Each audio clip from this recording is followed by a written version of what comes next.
Hey guys, my name is Adam, and I'm here for another Rome Total War multiplayer battle replay. This is a Carthage versus Germania matchup. I am playing as Carthage, and my opponent out in the field is going to be playing as Germania, and we'll take a look at his build in a short while.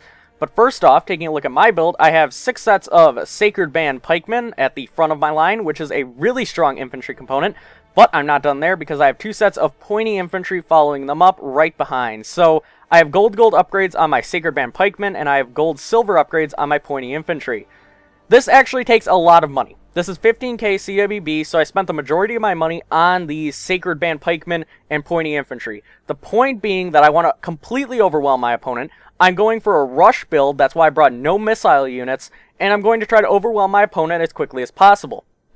Now, this is really ideal if your opponent brings a lot of skirmish units. Now, unfortunately, my opponent did not, but this did allow me to actually counter a lot of what Germania is good at, and I'll explain that when we see his army. So, taking a look at my cavalry component, I have 4 sets of Sacred Band Cavalry with gold upgrades. This is actually a really good cavalry force. It's not exaggerated. I don't think you need 6 sets of Sacred Band Cavalry to function as Carthage. I don't think that's necessary, especially when you put the upgrades that I did on them. Personally, I like having a few less and going for the upgrade advantage, because you need those hammer and anvil strikes, and you need to be able to kill off enemy cavalry. You need to be able to defend yourself and kill off your enemy. That's the whole point of these guys, and they actually do their job really well.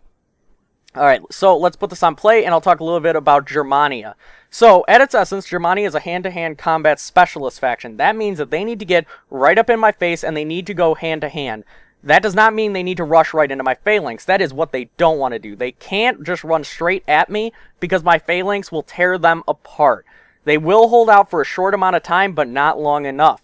So over here, my opponent, which is King Master, which is kind of a interesting name, but he has 4 sets of Spear Warband. So although Germania does have phalanx units, they are not a good phalanx faction.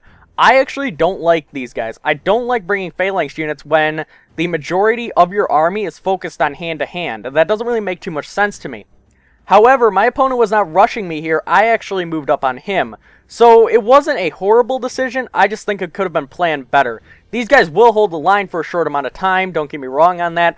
But they're not good enough to actually hold out at all against my Sacred Band Pikemen, which are now running straight at them, I might add. Then he has 2 sets of Berserkers, who he is just going to activate Warcry and charge at me. I do believe he did this manually. If you activate Warcry and Berserkers, they will do this manually, so that is definitely a possibility. I just don't know if that is exactly what happened, but he is going to charge right into me. These guys do a ton of damage, but I did get my phalanx down in time. You notice that as soon as I saw his Berserkers were charging at me, I dropped my phalanx. I made sure that I was completely in control, and I think that's the most important thing. Alright, he has 4 sets of Knight Raiders. No, actually, he has 3 sets of Knight Raiders and 4 sets of Naked Fanatics. So, these guys are very good, especially when you activate Warcry on them. They will hold out really well. They have good morale. But over here on the flanks, he has 4 sets of Barbarian Cavalry, 2 on each flank, and I'm going to charge right into them. Now, here was a mistake by my opponent. If he wanted to keep these guys on his flank, he should have been moving his Knight Raiders and his Naked Fanatics in order to intercept. Now, I'm going to instantly rout his Barbarian Cavalry because it is light cavalry. Now, I will admit that he probably expected that I would bring some sort of skirmishing component. I did not, but he should have kept them alive. He could have used them for some hammer and anvil strikes if he got around my line. There were a lot of opportunities here, but he just didn't take advantage of them. Now, a couple of my cav are going to get stuck on Knight Raiders and Naked Fanatics and the like, but I'm just going to charge them out of there. And they can't kill me that fast. That's the most important thing. They won't be able to do their damage quick enough. Also, I'm going to be moving this pointy infantry to the flank, and I will admit that my micro was not fantastic in this game, but it was good enough to keep my opponent off of me. You notice that as soon as he charges in, I'm dropping my phalanx, I'm making sure that I can't get caught. A couple of my cavalry are getting caught, but he charged his general in over here, which I don't think was a good idea.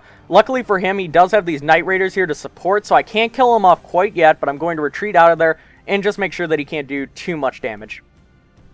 Because I want to keep my cavalry, I need to do these hammer and anvil strikes. You'll also notice that a Spear Warband has already routed. They barely killed any of my Sacred Band. Keep in mind that this was a Sacred Band that was charged by Berserkers as well. So the phalanx is extremely important. What my opponent neglected to do in this game was outflank me. And you need to do that when you're working with hand-to-hand combat specialists like Germania. It just isn't going to work out for you. Also, I ended up routing his general over there. He tried to stop my cavalry, but it wasn't going to happen. And that's another reason why you needed that barbarian cavalry. Even if it's light cav, it will keep my cav off of your general because I don't want to engage like that. I want to use all my cavalry for hammer and anvil if possible, but I damn sure will also take a general kill if I can get it, and that's exactly what happened. In the meantime, my opponent was a really nice guy, and he actually ended up admitting defeat here very soon, but it was a good game. What my opponent really needed to do, though, was outflank more. When you bring this many barbarian units, you need to make sure that you're going around my flank. You can't just charge straight at a phalanx. That's not going to work. But you really never know, because I'm not entirely sure if he did activate Warcry. I think he did, but if he didn't, then that would be a huge mistake as well. Anyways, clear victory. I did pretty good there. I ended up getting 1,114 kills, and my opponent Kingmaster ended up getting 183 kills, so not too bad. I had 709 men remaining, and my opponent had 249 men remaining. You'll notice that he did deploy a lot more than me. A lot, but you need to keep in mind that a lot of that went into his barbarian cavalry that routed instantly, and they didn't even kill hardly any of my Sacred Band cav, and then my hammer and anvil charges pretty much finished off all of his men. So I think it's very important to remember all of these little things that ended up changing the battle in my favor.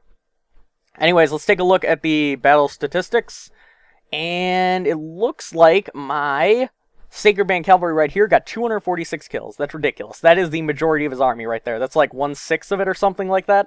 That's really good. Anyway, guys, I hope you enjoyed, and let me know what you thought down in the battle in the comment section below, and I will see you in future videos.